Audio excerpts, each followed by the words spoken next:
Right now, somewhere in this world, someone is climbing into a bed that costs more than a medieval peasant earned in a lifetime. They'll pull a duvet over themselves, set an alarm, and never once consider that the position they're about to sleep in, flat on their back, horizontal, eyes closed, was for most of human history considered a sign of either extreme wealth, a madness, or imminent death. For thousands of years, lying down to sleep was a luxury most humans couldn't afford, not because beds were expensive, because the floor could kill you. And the few who did own beds, they didn't sleep in them alone, they performed in them. Before an audience, this is the hidden history of the bed. Let's start where humanity started. On the ground, the earliest evidence of deliberate sleeping arrangements comes from a cave in KwaZulu-Natal, South Africa. Archaeologists discovered layered plant material, sedges, rushes, and leaves with natural insect-repelling properties, pressed flat into sleeping mats roughly 77,000 years ago. That's not a bed. That's a survival decision. The ground in prehistoric environments was a battlefield at night. Insects, rodents, cold, damp predators. Every inch of elevation between your body and the earth was another inch of survival margin. This is why, across virtually every ancient civilization independently of one another, the first bed wasn't about comfort. It was about height. In ancient Egypt, elevated sleeping platforms appeared as early as 3000 BC. Simple wooden frames, raising the sleeper off the ground. But here's what the history books don't tell you. These weren't for everyone. Ordinary Egyptians still slept on reed mats on the floor. The elevated bed was a class declaration. It announced, "This person matters enough to be lifted above the earth." Tutankhamun's tomb contained a folding bed, gilded, articulated, engineered with a precision that stuns modern furniture makers. A boy king had a bed designed for campaigns and travel. His servant slept on the ground beside him, close enough to hear him breathe, close enough to die if he needed protecting. Elevation wasn't comfort. Elevation was power. Jump forward 3,000 years to medieval Europe. And here's where the story gets genuinely strange. The wealthy of medieval Europe had beds, grand, elaborate beds with wooden frames, rope or leather supports, straw mattresses, feather-stuffed toppers for the richest among them. These beds were, without question, the single most valuable object in a household. Wills from 14th and 15th century England list the great bed before land, before livestock, before silver plate. The bed was the inheritance, but here's what those wills don't capture. Who was in that bed?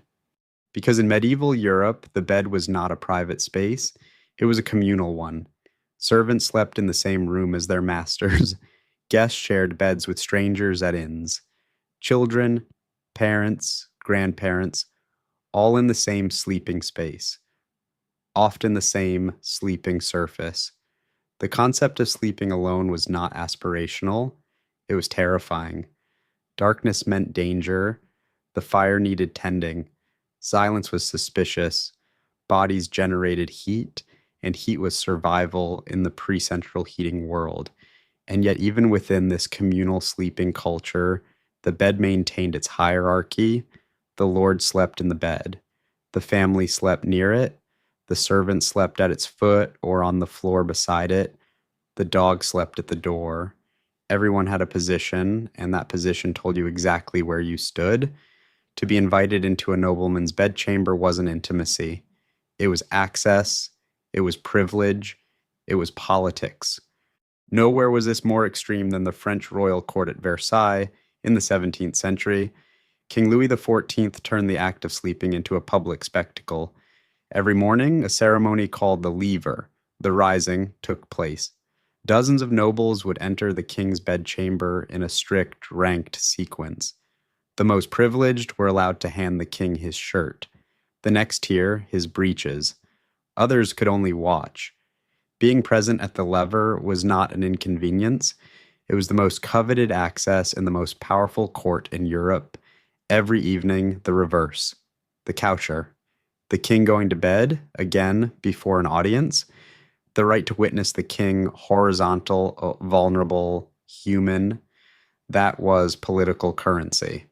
Dukes fought over it. Careers were built on it. Enemies were destroyed by exclusion from it. The bed wasn't furniture, it was a stage. And Louis XIV understood something that modern office designers are only just beginning to rediscover. The person who controls the space where vulnerability happens controls everything. Here's the detail that stops most people cold when they first encounter it. In medieval and early modern Europe, many people, including the relatively wealthy, did not sleep horizontally. They slept semi-upright, propped at an angle of roughly 45 degrees against bolsters and pillows in a reclined seated position, not because they lacked pillows, not because their beds weren't long enough, because the prevailing medical wisdom of the time held that sleeping flat caused the blood to rush to the head, producing nightmares, madness, and sudden death. The miasma theory, the belief that bad air caused disease, combined with humoral medicine, created a genuine, sincere medical consensus. Lying flat was dangerous. Physicians recommended it. Architects designed beds for it. The angled sleeping posture wasn't folk superstition. It was the medical advice of the educated classes. Think about that. For centuries, the people most likely to afford a bed were also the people most likely to be told by their doctor not to fully lie down in it. By the 18th and 19th centuries, as the Industrial Revolution remade the Western world, the bed began its slow democratization. Mass production meant wooden frames were cheaper. Cotton farming meant stuffing materials were more available, but the mattress itself remained a brutal inequality marker well into the 1800s. Working class mattresses were filled with straw, corn husks, or rags.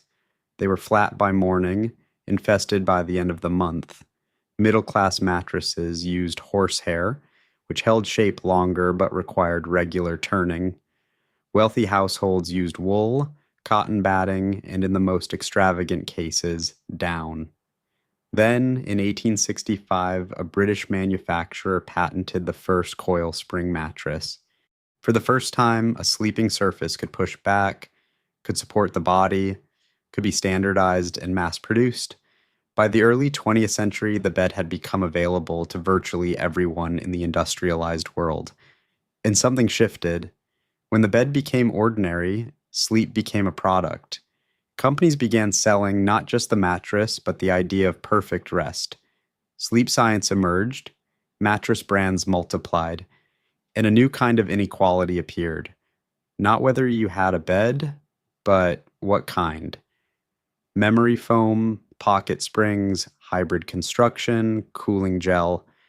The industry that began with Egyptian pharaohs on gilded platforms now generates over $15 billion annually in the United States alone. The hierarchy didn't disappear, it just got a new price tag. Today you own a bed, probably a fairly good one. You've never thought of it as a political object, a status declaration, or a medical instrument. You've never considered that the act of lying flat, completely horizontal, alone in a private room is one of the most historically radical things a human being can do. For most of our species' existence, that combination, horizontal, private, alone, was available to almost no one. It required wealth, architecture, and a complete overhaul of medical understanding. And it happened in roughly 200 years. The mattress company you bought yours from probably has a quiz on their website: firmness preferences, sleep position, partner weight. They've optimized the sleep surface down to individual pressure points. The ancient Egyptians who first elevated their beds above the ground could not have imagined that the logic they invented, the bed as status, the bed as technology, would eventually produce something you can finance over 36 months with free shipping. But here's what connects them. In 77,000 BC and in your bedroom tonight, the bed is doing the same job. It is placing your body somewhere safer than the ground. Everything else, the gilded frames, the Versailles ceremonies, the coil springs, the cooling gel, is humanity's ongoing argument about what safe means and who deserves it. I'm Aidan Thomas of Hidden History. Take a look around. History's everywhere. If you found yourself seeing your bedroom differently after this episode, that's the point. Subscribe so you don't miss next week's episode. The hidden history continues, and it's hiding in the most ordinary places.